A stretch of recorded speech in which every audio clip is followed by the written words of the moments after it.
नमस्कार, power files में आपका स्वागत है। मैं राजवीर हूं और आज एक ऐसे ब्यूरोक्रेट्स के साथ हैं जिनकी चर्चा केवल उत्तर प्रदेश में ही नहीं बल्कि देश में उन चुनिंदा आईएएस अफसरों में होती है, चुनिंदा ब्यूरोक्रेट्स में होती है कि जिनको मैनेजमेंट के लिए जाना जाता है, जिनको इसलिए भी जाना जाता है कि ये जिस भी विभाग में रहे उस विभाग को एक नई ऊंचाई पर ले गए, एक नई पहचान दिलाई। हमारे साथ 1988 बैच के सीनियर आईएएस नवनीत सहगल साहब हैं। नवनीत सहगल साहब के बारे में बहुत सारी चर्चाएं हैं, बहुत सारी बातें होती हैं, बहुत सारी ऐसी भी बातें हैं जो लोग जानना चाहते हैं। आज हम बातचीत करेंगे। सर, बहुत बहुत स्वागत है आपका। धन्यवाद आपका। सर, आपके व्यक्तिगत जीवन के बारे में बहुत सारे लोग बहुत सारी चीज़ें जानना चाहते हैं, लेकिन बहुत कम लोग ये भी जानते हैं कि जब यूपीएससी की तैयारी आपने शुरू की तो मूलतः कहाँ के रहने वाले थे, कब आपका रुझान आया कि आप यूपीएससी में जाएं। तो ये मुझे लगता है कि आप बताइए सर कि आपने यूपीएससी की तैयारी कब, आपके मन में ये ख्याल आया कि आपको यूपीएससी में जाना चाहिए? देखिए, जब मैंने ग्रेजुएशन किया था तो मेरी उम्र 19 वर्ष थी जी। और तभी से ख्याल था कि पब्लिक सर्विस कमीशन यूपीएससी का एक बार ये एग्ज़ाम ज़रूर देना है। और उसमें जब मैंने ग्रेजुएशन किया तो मैं एलिजिबल तो हो गया था, परंतु मेरी उम्र 19 थी और उसमें मिनिमम एज जो थी वो 21 थी। तो मेरे पास दो ऑप्शन थे कि मैं इन 2 वर्षों में या तो पोस्ट ग्रेजुएशन करूं या कोई और कोर्स करूं। तो फिर मैंने उस समय सीए करने का निर्णय लिया, चार्टर्ड अकाउंटेंसी, जो कि 2 साल में नहीं होती है। लेकिन मैंने कहा कि मैं एक प्रोफेशनल डिग्री पहले पूरी करूंगा, उसके बाद फिर अगला जो है पब्लिक सर्विस कमीशन के एग्ज़ाम की तैयारी करूंगा। तो मैंने चार्टर्ड अकाउंटेंसी किया और चार्टर्ड अकाउंटेंसी जो मिनिमम उसका पीरियड है वो 3.5 साल है। 3.5 साल है सर। तो 3.5 साल में मैंने चार्टर्ड अकाउंटेंसी भी किया और कंपनी सेक्रेटरी भी किया, दोनों जब साथ साथ पास कर लिए। अच्छा, 3.5 साल में आपने ये भी कंप्लीट कर लिया, क्योंकि ये भी एक लॉन्ग टाइम, लोग 8-8, 10-10 साल लगा देते हैं तैयारी करने वाले लोग। जी, तो मैंने दोनों 3.5 साल में पूरे कर लिए। तो जब 1986 में तो मुझे लगा कि अब मुझे तैयारी करनी चाहिए, तो मैंने उसकी तैयारी शुरू की, लेकिन साथ साथ मैंने as a chartered accountant practice भी शुरू कर दी। तो प्रैक्टिस के साथ साथ मैं तैयारी करता रहा और 1987 के प्रिलिमिनरी एग्ज़ाम में मैं अपीयर हुआ और मेरा लक्ष्य यही था कि मुझे केवल एक ही बार अपीयर होना है, दूसरी बार अपीयर नहीं होना है। मतलब एक ही अटेम्प्ट में ही अगर हो गए ठीक है, नहीं हो गए तो भी ठीक है, क्योंकि जो प्रोफेशन मैंने चुना हुआ था चार्टर्ड अकाउंटेंसी का और कंपनी सेक्रेटरीशिप का, उसमें भी अपार संभावनाएं थी उस समय। तो एक ये था कि एक बार ज़रूर देना है। तो वो फिर मैंने 87 का जब प्रिलिमिनरी एग्ज़ाम दिया और 88 में मैं सेवा में आया, तब फिर मैंने चार्टर्ड अकाउंटेंसी की। फर्स्ट अटेम्प्ट में आपने यूपीएससी क्लियर किया सर? प्रैक्टिस छोड़ दी फिर मैंने। अच्छा सर, रहने वाले आप पंजाब के हैं? चंडीगढ़ में मैंने सारा पढ़ाई की। रहने वाला तो हमारी परिवार जो है पंजाब में थी, लेकिन मेरे पिताजी जो है वो फॉरेस्ट सर्विस में थे, स्टेट फॉरेस्ट सर्विस में थे। तो वो फिर उन्होंने हरियाणा ऑप्ट किया, तो उनकी सर्विस हरियाणा में ही रही और हम लोग हरियाणा में जगह जगह पढ़ते रहे, लेकिन आखिर में जो उच्च शिक्षा है वो चंडीगढ़ में चार्टर्ड अकाउंटेंसी की ग्रेजुएशन मैंने रोहतक यूनिवर्सिटी और कुरुक्षेत्र यूनिवर्सिटी से की थी। अच्छा सर, ये यूपीएससी में सब्जेक्ट बहुत मायने रखता है कि बहुत सारे स्कोरिंग सब्जेक्ट ऐसे होते हैं कि लोग उसको लेते हैं, या बहुत सारे साइंस बैकग्राउंड के बच्चे होते हैं जो लास्ट में क्वालिफाई नहीं कर पाते, क्रैक नहीं कर पाते, तो आर्ट्स में आ जाते हैं। तो आपके क्या सब्जेक्ट थे? क्योंकि मैंने सुना है कि आपने यही सब्जेक्ट। मैं तो इसी में विश्वास रखता हूँ कि जो सब्जेक्ट आपने अपनी हायर स्टडीज़ में पढ़ा है उसी को लेना चाहिए। मैंने कोई दूसरा सब्जेक्ट नहीं लिया था। मैंने कॉमर्स किया था, तो मेरा कॉमर्स और मैनेजमेंट ये विषय थे, दोनों विषयों में ही मैंने। सर, ये तो रेयर ऑफ द रेयरेस्ट होता है। मैंने देखा कि बहुत कम लोग इस सब्जेक्ट के साथ, स्कोरिंग होती है लेकिन जो है बहुत कम लोग इसको चूज़ करते हैं जी। सर, एक और बड़ी महत्वपूर्ण बात है कि जब आप सर्विस में आए तो यूपी कार्डर आपको मिला, तो क्या इससे पहले कभी यूपी आए थे क्या? नहीं, इससे पहले यूपी नहीं आए थे। अच्छा सर, कोचिंग की यूपीएससी में या फिर डायरेक्ट ही जो है? मैंने रिटन एग्जामिनेशन में तो कोई कोचिंग नहीं ली थी, अपने से तैयारी की थी। इंटरव्यू के लिए मैं कोचिंग लेने के लिए दिल्ली गया था, लेकिन मेरे साथ ऐसा हुआ कि मुझे रिटर्न में बहुत सारे नंबर मिले और कोचिंग ली थी जिसमें इंटरव्यू में, उसमें बहुत ही थोड़े नंबर मिले। और मेरे रिटर्न में इतने नंबर थे कि जो उससे पिछले साल में जो 6 नंबर पे कुल नंबर पाया था उसके बराबर केवल रिटर्न से। क्यों रिटर्न में थे? हाँ। और मुझे इंटरव्यू में उन्होंने 250 में से 125 नंबर दिए। लेकिन मैं देखता हूँ कि अगर मुझे ज़्यादा नंबर मिल गए होते इंटरव्यू में तो मैं तमिलनाडु वगैरह किसी दूसरे साउथ के कार्डर में गया होता। यहाँ जो उत्तर प्रदेश का कार्डर है मैं यहाँ नहीं आया होता। लेकिन वो मुझे उन्होंने उसके बावजूद मैं जो है वो मैंने क्वालिफाई किया। सर 1988 में जब आपका सिलेक्शन हुआ, आप यूपी आए, तो उसके पहले चूंकि यूपी आपने देखा नहीं था और ऐसे भी यूपी के बारे में एक पॉलिटिकल स्टेट की सोच जाती है कि जब भी कोई सोचता है कि एक पॉलिटिकल स्टेट है तो आपके मन में था कि भाई यूपीएससी में जा रहे हैं, आईएएस बन गए हैं तो पॉलिटिकल प्रेशर्स भी होंगे, इसमें काम करना है, क्योंकि वो जो पहले का बैकग्राउंड था आपका सीएसीएस का वो बिल्कुल डिफरेंट है, ये बैकग्राउंड डिफरेंट है, तो इसके लिए इसको लेके भी आपके मन में पहले से ही तैयारी थी? देखिए, बड़ा एक इंटरेस्टिंग विषय आपने लिया है कि जब हम ट्रेनिंग कर रहे थे तो ट्रेनिंग भी 1 साल के लिए सहारनपुर में जो है मेरी प्रोबेशनरशिप हुई थी, लेकिन एज ए प्रोबेशनर आप प्रोटेक्टेड रहते हो। उसके बाद जब मेरी पहली पोस्टिंग एटा में हुई थी, तो एटा तो पॉलिटिकली बहुत एक्टिव डिस्ट्रिक्ट है। लेकिन मैं एक चीज़ बताना चाहूँगा जो कि हमारे जो जूनियर अधिकारी हैं उनके लिए भी, मैं जब भी मुझे यहाँ पर एकेडमी में बुलाया जाता है नए बच्चों को ट्रेनिंग के बारे में, तो मैं उनको भी यही बताता हूँ कि जब हमने सर्विस ज्वाइन की थी 1988 में, तो 89 में जब हम लोग लखनऊ आए थे, तो जैसे परंपरा होती है उस परंपरा में मुख्यमंत्री जी से मिलना होता है, गवर्नर साहब से मिलना होता है, तो हमको भी मुख्यमंत्री जी से मिलवाया गया था। तो उस समय नारायण दत्त तिवारी जी थे। नारायण दत्त तिवारी जी मुख्यमंत्री थे। मुझे याद है कि एनएक्सी के ऊपर पंचम तल पर हमको ले जाया गया था। हम 9 लोग थे। तो तब तिवारी जी ने 2-3 बातें कही थी जो कि मैंने गांठ बांध ली थी, और मैं हर एक से, सभी अधिकारियों से ये कहता हूँ कि इस पे अमल करा करें। वो अगर इस सिद्धांत पे अमल करेंगे जो तिवारी जी ने उस दिन दिया था, तो आपका जो एक आपकी जॉब है उसमें आप सक्सेसफुल हो सकते हैं।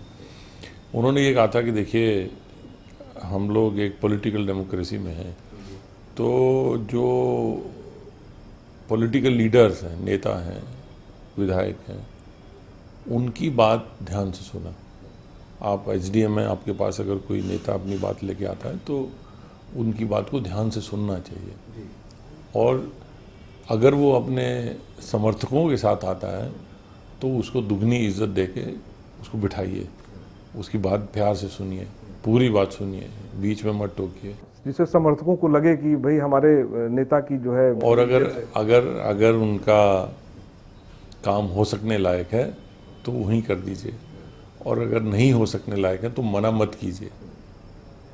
उनको बोलिए नेताजी को कि साहब मैं इसको देख लूँगा, देख के फिर आपको बताऊँ। ये सर बहुत बड़ी लाइन है आज के नए जो रिक्रूटमेंट। तो उसके बाद आप बाद में जब उनको कहीं मिलें या फ़ोन करके उनको बता सकते हैं कि साहब आपने जो आज आए थे, मैंने उसको देखा था, वो ये समस्याएं हैं, ये कठिनाई हैं, ये कानून में नहीं हो सकता है, तो संभव नहीं है, और जितना संभव है उतना मैं कर सकता हूँ, मैं कर दूँगा। तो क्या है कि किसी नेता से फिर उलझाव नहीं होगा, और आपकी वो जो नेता पॉलिटिकल लीडर्स हैं वो आपकी इज्जत भी करेंगे। और जो विधायक वगैरह हैं उनको बुला के कभी कभी चाय पिला दिया करिए, और चाय भी आधा कप पिलाया करिए, पूरा कप नहीं पिलाइए। ये उन्होंने 2-3 सिद्धांत उस समय हमें दिए थे, और मेरे लिए तो ये प्रशासनिक जो है इस तरह की नौकरी नहीं थी, क्योंकि बाकी सब लोग तो हमारे यहाँ कोई इस तरह बैकग्राउंड ही डिफरेंट था। हाँ, नेता में इस सेवा में नहीं था, लेकिन मैंने उसको सर ये बात आपने बताई ना, सर ये जो बात आपने बताई ना, ये बात चूंकि हम लोग भी 12-13 साल से तो मैं देख रहा हूँ, और भी बहुत सारे लोग हैं यहाँ पे जो सीनियर जर्नलिस्ट हैं जो आपको कवर करते रहे, तो ये बात तो आपकी नौकरी में आपके द्वारा दिखाई भी देती है। क्योंकि देखिए, सहगल साहब का जहाँ नाम आता है वहाँ एक अलग तरीके से चर्चा होती है। सरकार कोई भी रहती हो, अगर जो सरकार चल रही है उसमें सहगल साहब की उपयोगिता क्या है सब जानते हैं। अगर वो सरकार चेंज होकर दूसरी सरकार आती है तो कुछ समय के लिए भले ही सहगल साहब को साइडलाइन हो सकता है कर दिया जाए, लेकिन उसके बाद फिर सहगल साहब को किनारे नहीं किया जा सकता है। तो मुझे लग रहा है ये सूत्र कहीं ना कहीं इसको रिलेट करता है क्या? नहीं, देखिए, मैं एक अच्छा प्रोफेशन छोड़ के आया था, तो मन में यही इच्छा थी कि जो जितना अगर कोई आपके पास अधिकार है, पावर है, अगर कोई भला कर सकते हैं तो ज़रूर करें। तो मेरा पूरी सर्विस में मेरा ये एक अप्रोच रहा है कि मैं अपने आप को जो सामने मेज के उस तरफ है, मैं अपने आप को उस सिचुएशन में देखूं और देखूं कि उसकी क्या तकलीफ़ है, क्या कष्ट है, और वो कष्ट मैं कितना ख़त्म कर सकता हूँ, कितना कम कर सकता हूँ। तो जितना कम कर सकता हूँ उतना मैं कम करने का प्रयास करता हूँ। ये मैंने अपने सभी टेन्योर्स में, सभी उसमें लगाया। और दूसरा जो मैं यही प्रयास करता हूँ कि जहाँ भी मैं रहूँ उस परिस्थिति को, उस स्थिति को बदलने की कोशिश करूं बेहतरी के लिए, कि उसको कैसे बेहतर किया जा सकता है। कोई सा भी विभाग हो, मुझे बहुत जो लोग बोलते हैं कि खराब विभाग भी मिले, लेकिन मैंने वहाँ भी प्रयास करके जो विभाग मिले, आपने उस विभाग को एक नई पहचान दी। खादी विभाग बहुत पहले से था, जब से सरकारों का गठन हुआ तब से एक अलग विभाग था, लेकिन खादी को कोई इस लेवल पे नहीं जानता था। एमएसएमई, सर ओडीओपी, हाँ ये बड़ा महत्वपूर्ण सवाल है कि वन डिस्ट्रिक्ट वन प्रोडक्ट एक सरकार की ऐसी योजना है कि जिसको केवल देश ही नहीं विदेशों में भी चर्चा होती है।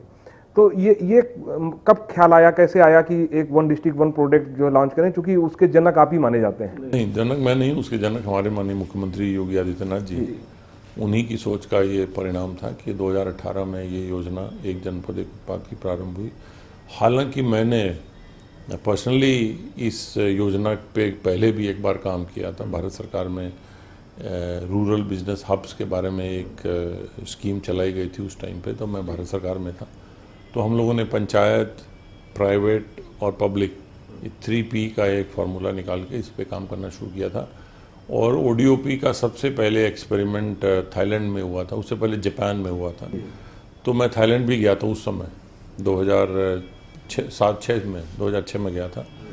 और ये जानकारी कि ये उनका वन टम्बोलान वन प्रोडक्ट था कि एक ब्लॉक का एक प्रोडक्ट होता है, तो वो कैसे उसको कर सकते हैं।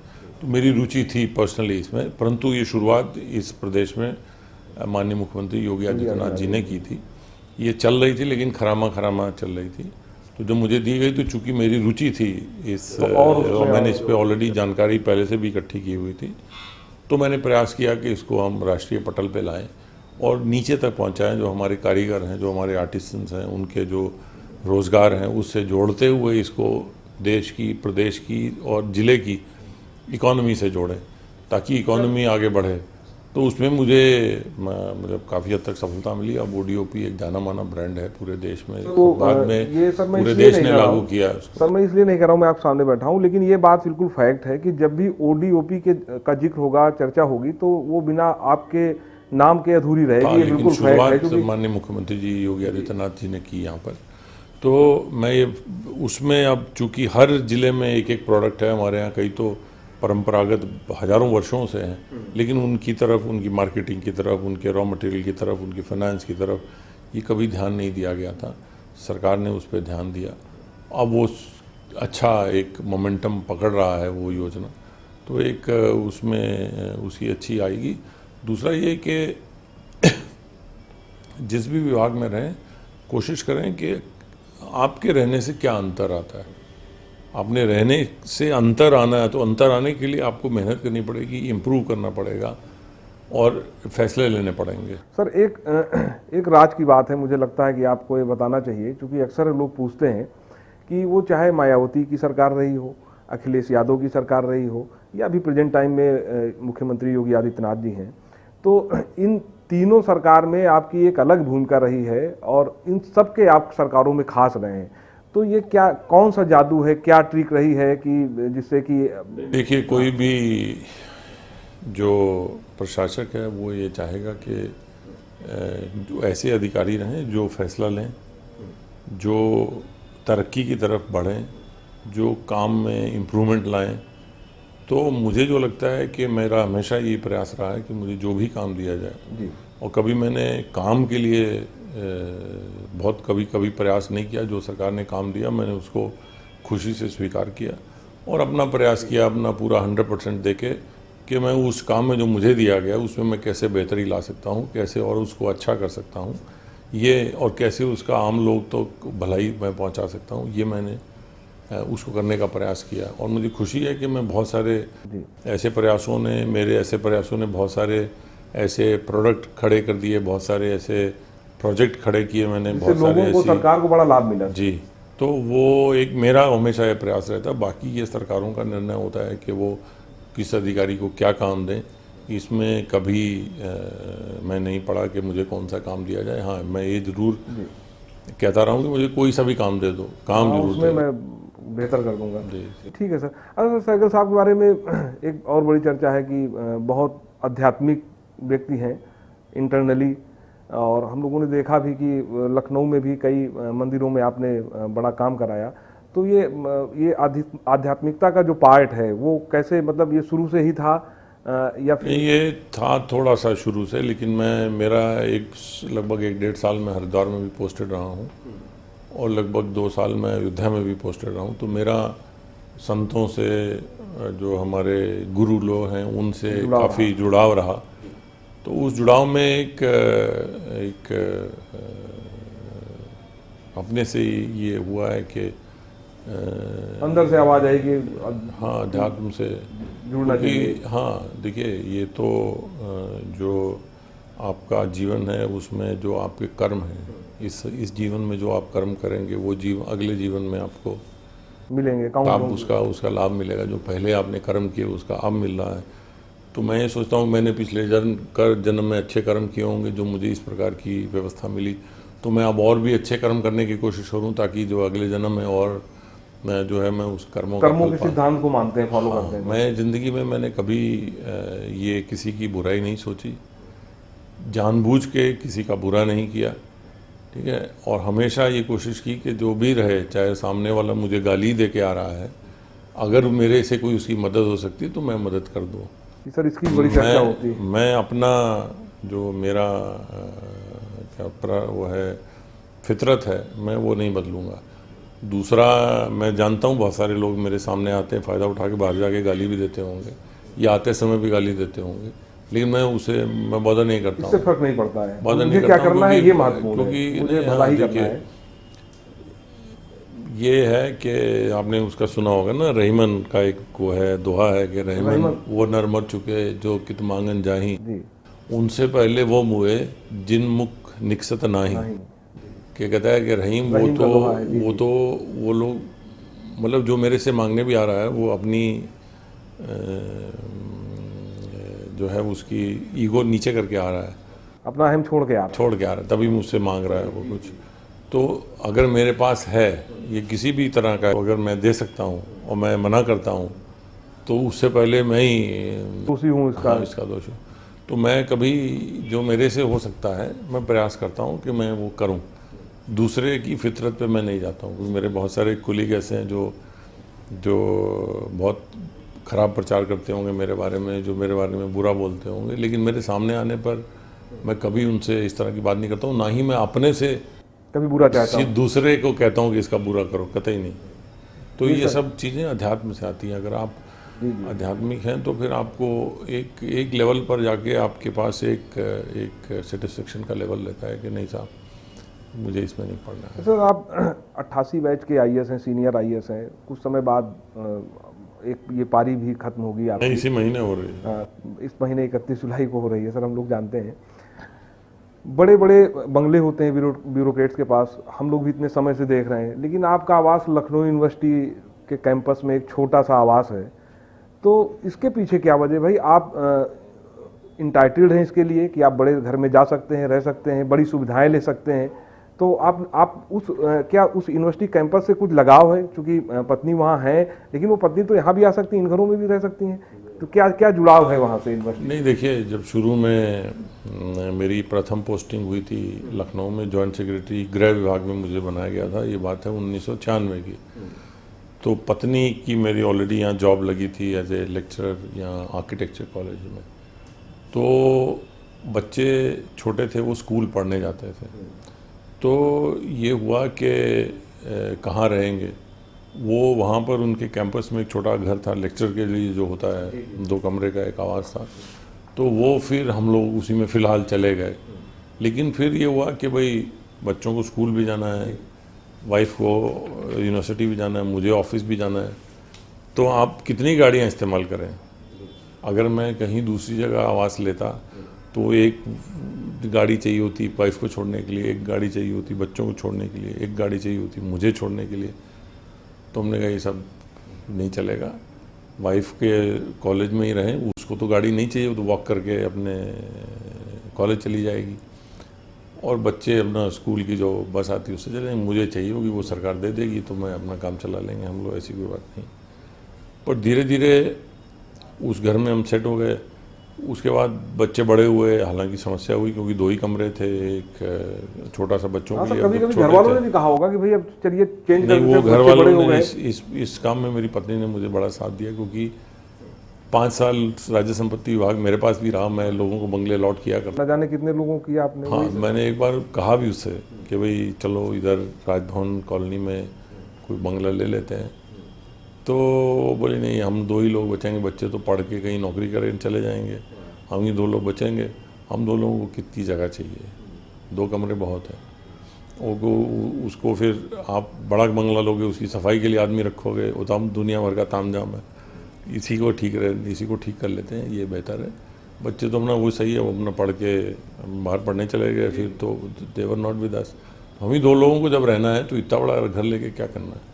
अच्छा सर, लगभग 33-34 साल का अनुभव ये रहा यूपी ब्यूरोक्रेसी का आपका, लेकिन इस दौरान क्या कभी आपको लगा कि किसी डिसीजन में या किसी को लेकर, हालांकि आपने बताया लेकिन मैं फिर भी दोबारा पूछना चाहता हूँ बात, कि आपसे गलत हो गया हो और ये बाद में रियलाइजेशन हुआ हो इस बात का और फिर आपने उसको ठीक किया हो, या मौका ना मिला हो कि उसको हम ठीक कर पाएँ, जिस बात का मलाल अब तक आपको रह गया हो, ऐसी कोई घटना वाकया है क्या?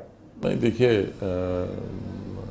जो है वो रूटीन के रोज़ के प्रशासनिक काम में मेरा हमेशा ये प्रयास रहा कि बेहतर करने की कोशिश करो और जानबूझ के गलत नहीं करो। नहीं, मक्खी नहीं निकलना, चाहे किसी कोई भी कीमत हो, गलत नहीं करना। तो उसमें क्या होता है कि जब आप फैसले लेते हैं, आपने दिन में 4 फैसले लिए, तो हो सकता है किसी एक में कुछ आपसे कहीं गलती हो गई हो, लेकिन टचवुड हमने कोशिश की कि उसको तुरंत सही कर दें, और सही भी हुए। ऐसा कोई फैसला मुझे याद नहीं पड़ता है कि जो जिस पे आप रियलाइज हो कि नहीं। ये ज़रूर है कि जैसे मैंने आपसे कहा ना, वो मेरी फितरत है कि मेरा एक काम करने का तरीका है कि जो मेरे सबॉर्डिनेट्स हैं, जो अधीनस्थ हैं, उनको मैं एज ए टीम बना के चलता हूँ, ताकि सब लोग एक ही दिशा में चलें। ऐसा नहीं होता है कि संगठनों में कि बॉस किधर जा रहा है, दूसरे किधर जा रहे हैं। तो कई बार मेरे से ये होता है कि मेरी सबॉर्डिनेट पे निर्भरता ज़्यादा हो जाती है, मैं उन पे विश्वास कर लेता हूँ। ये मेरी, जो मुझे बाद में आज भी लगता है कि ये मेरी एक कमी है कि मैं, जो हमारे सबॉर्डिनेट है, मैं उस पर कई बार ज़्यादा विश्वास कर लेता हूँ। तो उस ज़्यादा विश्वास में 1-2 बार धोखे भी हुए हैं कि मान लो सामने वाले पे आपने विश्वास करके कोई फ़ैसला उस पर छोड़ दिया, उसने वो या तो गलत कर दिया फ़ैसला या उसमें गड़बड़ कर दिया, और वो जवाबदेही, चूँकि आप बॉस हैं आपकी है, तो जवाबदेही हमारे पे आती है। तो कई बार ऐसा, कई बार तो नहीं, दो बार मुझे याद है ऐसे हुआ कि जो लोगों ने मेरे साथ विश्वासघात किया, मुझे वो सही चीज़ नहीं बताई, लेकिन वो कुछ और करते रहे। बाद में मुझे रियलाइज़ हुआ कि यार ये तो गड़बड़ कर रहा था, लेकिन जब रियलाइज़ हुआ उस पर कार्रवाई भी की मैंने, लेकिन अब वो जो कर चुका था उसका तो परिणाम फिर भुगतना पड़ा। चलिए सर, बातचीत करने के लिए आपका बहुत बहुत धन्यवाद। तो सहगल साहब थे, जिनसे जब हम आए इंटरव्यू करने तो उन्होंने पहले ही कहा कि तुम्हें जो पूछना है वो खुल के पूछना, तो ये बातचीत थी। और एक बात ये भी है कि एक शेर है, शायद वसीम बरेलवी का साहब का शेर है ये, कि जहाँ रहेगा वही रोशनी लुटाएगा, किसी चिराग का अपना मका थोड़ी है। तो ये बात सच भी है। और जिस तरह से ये पूरा सहगल साहब ने काम किया यूपीएससी में as a IAS, as a bureaucrat, तो ये अपने आप में मिसाल है। इसीलिए मैं कहता हूँ कि जो देश के चुनिंदा IAS अफसर हैं उनमें इनकी गिनती होती है। तो अगली बार किसी और शख्स के साथ हाजिर होंगे, तब तक के लिए नमस्कार।